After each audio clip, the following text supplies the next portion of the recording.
Hello there, fellow showmans, and welcome to what I think are currently the 5 best tier 10 tanks in World of Tanks Blitz. So, let's get right into it, and as always, don't forget to like and subscribe.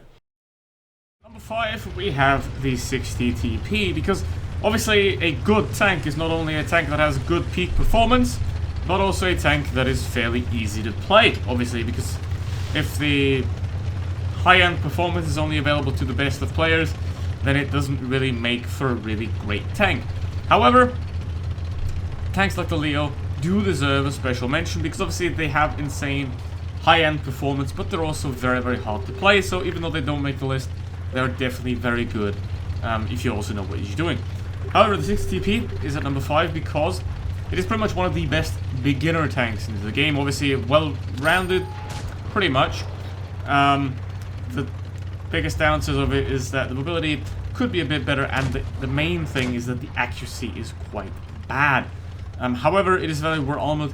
It has good gun aggression, it has good alpha damage. It's pretty much very well rounded, and that is very good for a new player because then you won't have to worry too much, and except for when that happens. But you can still get into the game quite easily and very good. And the same goes for the entire line as well, because you have to take that into consideration as well. If it is a texture tank, how easy it is to get there. And the 60 TP line is one of the best one, because you obviously have the 50 TP, 53 TP. Those are amazing tanks, and those are also worth getting. So this is a tank that definitely deserves to be on the list, because it is very easy to play, because it can also do insanely well in the hands of a good player, obviously, and it is very easy to get into. And it's not only that, but it's also, unlike the mouse, it's also good, which is very nice. Now the gun depression, I think 7 degrees, which is more than enough, I guess, for a heavy tank like this. The armor is very, very strong. The turret is basically impenetrable, and the upper hull is as well. And for some reason, well, obviously, when you hit a shot like that, what happens is basically you shoot too low. Basically, I hit the track, but I don't hit the tank, because the track obviously goes down all the way, while the tank doesn't. Do I really have to waste it? Oh my god, Sheridan. Why? Okay. This is going to be painful, especially with that Vickers being alive. So he's going to be the main focus here. That's what you want to do. You want to get rid of the fast tanks first, because those can cause the most trouble. Come on. No, that's not quite it. Yeah, the 100 is not going to be much use here. And the biggest problem is going to be the 60 TP. I can take the M103 on my own. I'm still full HP, so I'll be fine. But obviously 1v2 is going to be very hard. But even in a situation... Again... Even in a situation like this, you can do very well because you have a lot of armor, you have a lot of protection, and if you know what you're doing, you can do really well. Obviously, we're down 1,700 hit points, and we're somehow going to have to make that up. And obviously, he does have a quite good position over there that I can't dig him out of. And obviously, his goal is going to be to push the E100, kill him, so that it's a 1v2. And my goal, I think, should be to... yeah, actually get rid of him as well. I'll try to, because the M103 doesn't seem too big of a threat to me, at least. Back off, mate. Back off. Waste his time. Okay, good. Whew. This is going to be quite interesting, I'd say. Here he comes. Yep. Don't think he's going to be that much of a threat, but still, he can do damage. He does have a gun. I do need 2 shots on the 60 DP, which is not going to be very funny. Unless I roll very high. So... oh, he screwed up. He screwed up big time. They're both screwing up. Okay, now this is what you want in this tank, right? I'm in a good position. They're both going to try to push me together. Ideally, if he's stocked, by the way, so that's not too big of a threat. Still need 3 shots to kill them. The 60 TP... where is he going to go? I'd like to kill him first, obviously, because he is certainly the bigger threat. And, oh, he's just shot in the air. Take him. And then push forward so I can get out of the sight of the 60 TP. Like that. And it has enough mobility to pull this off, so that is very nice. Here we go. I don't know. This is easier than it should be, to be honest. But, what I'm going to do now... I think I'm still spotted. Definitely am still spotted. But yeah. But they can't two-shot me, that's the thing. I'm good, right? Kind of. No. Huh, where's 60 TP going? There he is, and dead. Wonderful. Now he can't kill me, and he's doing a big mistake here because he's pushing me. He can't one-shot me. I'm gonna reload first, but he still can't one-shot me. And what I'm gonna do here is I'm gonna go for the heat. I'm gonna go for the safety shot. And he's dead! And that is why the 60 TP is a great tank and definitely deserves a spot on this list, because you can do things like that. And obviously, if you're a very good player, you can pull this off beautifully. And also GG to the enemy 60 TP, who showed why this tank definitely deserves a spot on this list. Now, number 4, and that is the M6 Yo, and you gotta put an autoloader on the list somewhere. And I picked this one because, again, like the 60 TP, it's very easy to play, but also can perform very well. Now, there are other tanks that also do very well, but they're hard to play. This one, on the other hand, is a very good entry autoloader, you know, to start with, which is very nice. But obviously, if you're an experienced player, you can use that basic ability that the tank already has and work with it even better. Because obviously, if a tank is good for a beginner, it's also good for an experienced player, because the tank is able to work on its own, basically. And then if you're good, you can help that even further, and you can do even better. No, bad chat, you're not getting out. No, we're not doing that, mate. We're not doing that. Bye. I mean, this thing pretty much has the Batchat gun as well on a very good heavy tank. You know, you also have the choice of the other gun with 450 alpha damage. I wouldn't really recommend that, but then again, you have 2 guns of choice. I think this one's better because it has just so much more DPM. But if you want the faster unload speed and alpha damage, then you can obviously opt for that as well. And that is also why this tank is a very great one, because you can just choose how you would like to play it, which kind of gun you'd want. And that is also very, very helpful for it. Okay, what are you doing, people? I don't know what they're doing. But now obviously the gun doesn't have quite the high-end damage as a 57 heavy or the 50B. But those do have downsides in terms of mobility and armor, especially 57 heavy with not much armor, not much mobility in that sense. And the Yo is quite more armored there. The Yo isn't quite as fast as the 50B, but it has more armor, so while it's not the greatest at everything, it does excel in general, and that is what it should be. You know, you want to have a good, well-rounded tank, because obviously when the teams get worse and worse, you want to have a tank that's able to carry itself, that doesn't require a good team to work, like a tank destroyer would, for example, most of the time, and that has enough armor, mobility, and DPM, gun depression, which is 10 degrees, which is obviously amazing, to work well in any situation you put it in, and then allow you to do the best that you can, regardless of your team being good or not. Okay, I'm probably going to not get more damage here, but I think it showed quite nicely what this tank can do. And obviously, you gotta go to the right side of the map, you gotta get a good team, and then it'll be fine. So, number 3, that is the Super Conqueror. I mean, the first 3, you can pretty much put them in any order you want, and it'll work somehow. But obviously I decided to put the Super Conqueror here at number 3, because the 2 that are going to follow, while they are pretty much just as easy to play, they have more top-end performance, pretty much. So I'd rather put those above. But the easiest to play out of all those 5 is probably this one. I'd say, because even though it's a premium tank, obviously, so you have to watch out for that. You have to get a good price.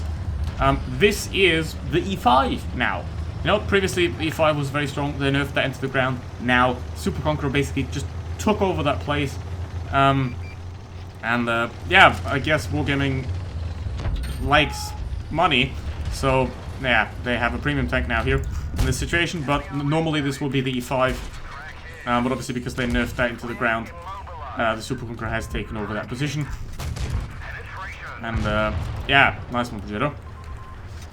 Okay, now, what is this thing good at? Like the Yo, it has 10 degrees of gun depression. It has strong third armor. It's even stronger third armor than that, because it very much can't be penned by anyone.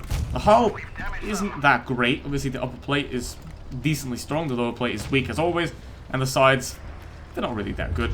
But obviously this thing does excel mostly at hold down gameplay, and that's what most good tanks do, because a good tank is a tank that cannot be defeated where it is. Even in a situation like this, I'm not hold down, I'm just peeking that mouse back and forth. I can use the third armor around, and he won't have a chance at all. Obviously I'm gonna have to waste quite a lot of APCR right here. I might even run out, but I don't know what he's doing. That's the annoyance of the mouse. It's not a good tank, but it's good at wasting time.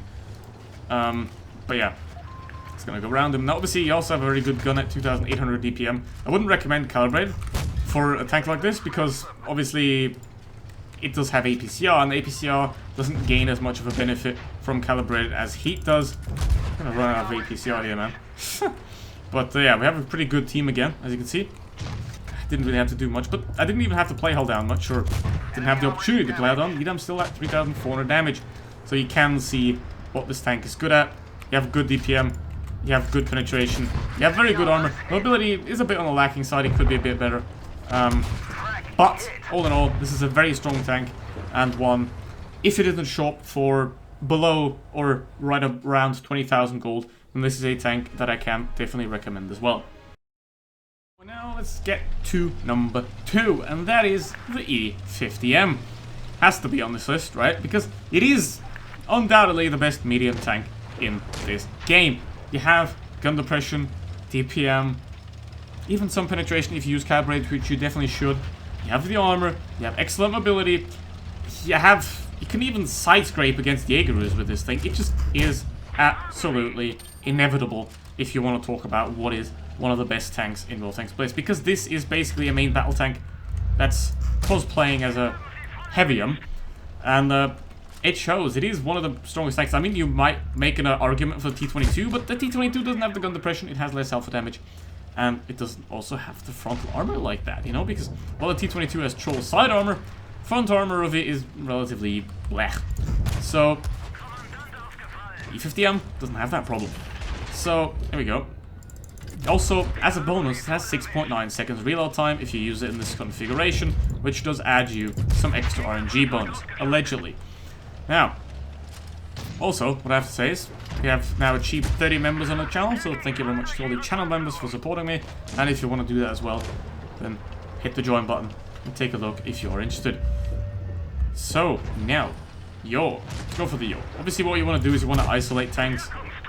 You want to do well, what you basically need to do is you need to find the tank that's the least able to fight back, and then you fight them. It's that easy, because obviously if someone's fighting back against you, they're going to do damage to you, you're going to do damage to them, and you're going to trade evenly. You don't want to do that. If you want to do 4,000 average damage, you can't trade evenly, because you only have 2,000 hit points. So, that doesn't work. So you're going to have to play in a way where you're the one that's getting all the advantage, and none of the downsides. Now, obviously, 3,000 damage in 2 minutes, just like that. And that is wonderful. Probably not going to get anything on the back shot here. So, the E50M, as you can see, just absolute unbeatable force. I didn't even do much in this game, but it worked out beautifully anyway. The back shot's probably going to run towards the city, which is quite sad. I'm probably not going to get much. Maybe one more shot. APCR, very fast round. Very good for also shooting targets on the move. But that's pretty much what all the tier 10 mediums have. But what this thing sets apart is that it is all round, pretty much perfect almost. And it is also very, very easy to begin with. So if you're looking for a tier 10 medium tank to begin with, then this is the one. So now, number 1, and I don't think this is surprising because it is the Chieftain Mark 6. Now, obviously, there are going to be a lot of people that can be like, yeah, why is this not? This is not the best tier 10. Well, it's quite simple. It is quite simple. It doesn't have to be the best tier 10 in your opinion, right? Because it does have, like the E50M, it does have everything, which means it's going to work whatever you do with it, pretty much. Unless you're just bad, then it's obviously not going to work. The only downside this vehicle really has is that the APCR penetration on the premium round isn't really that great. That's really the only downside it has. Everything else, it's pretty much great at. Now, obviously, you might argue with the armor. But this is not a mouse. It's not designed to tank damage, and it is not designed to block every single shot. So if you keep moving, which you can, you know, it's very mobile, up and down, just like that, like I'm doing right here, you won't really notice that the turret armor around here and that the cupola isn't really that strong, because obviously no one's gonna hit you anyway. Just like that. Nope. But yeah, obviously this is not great for me in terms of dealing damage, because what you want to have is you want to have them open in front of you and they're not really fighting back. That is the ideal enemy team, I guess. And also you want the ideal your team is that they don't do much damage, but that the enemy team is slightly worse than your own team. But yeah, now you might ask, why didn't I put the VK90 or a Leopard on this? Well, they're too niche, pretty much. They're very good, but they're not universal enough. The VK90 is a super heavy tank. Nope, so it doesn't work well against mediums. It doesn't work well in any other situation besides side-scraping in a city, which it does work very well in. But overall, it doesn't have the DPM. It doesn't quite have the mobility to deserve a spot on this list, even though it might get an honorable mention. So, same goes for the Leopard as well. That definitely deserves a honorable mention too. Now, WT. Gotta watch out for that guy. Sort of surrounded here a bit, which I don't like. But, to be honest, that is not too big of a deal. You have over 3000 DPM. You have an insanely accurate gun. Basically, you can't miss with this thing. As long as you generally point in the enemy's direction. You have 10 degrees of gun oppression, which means you can play everywhere. You have enough mobility to hunt mediums. Like, what would you want more? Obviously, it's not universally perfect, because no tank is. There is no single tank that is just going to absolutely destroy the enemy. Maybe a Smasher can do that. Maybe a Smasher, but outside of that, there really isn't one that can do something like that. However, if that's not enough for you to convince you, it also has hash. It also does have hash, which means light tanks, medium tanks, paper tank destroyers, like a grill, for example, are going to be very easy to pin, very easy to destroy. And yeah, even though this is not a very favorable per game for me right here, as in the enemies are in the city, and again, one-on-one peaks, which is something you don't want, I'm still doing over 3000 damage, which is not great, but definitely works. Is he gonna hunt? Yeah, no, yeah, okay. He tried to hunt me, didn't he? No, you're gonna die. No. But yeah, obviously in a situation like this, you don't want to push in too much, but okay. Yeah, Moisium. In a 1vx situation, don't push. Stay back. Take space. Space is your friend. You know, if you don't have numbers, take space. Space is important. You know, because obviously if the enemy's right in front of you, like I am in front of the Moiskin, he can't go anywhere. He can't defend himself. So what he should do, well, he's a Moiskin, but try to get some distance and try to work it out that way, but he can't. Just like that. Wonderful. Not a very favorable game for the Chieftain, because obviously it does perform a bit better in open combat, but still it's 4500 damage, just like that. I did quite well in this video, I gotta say.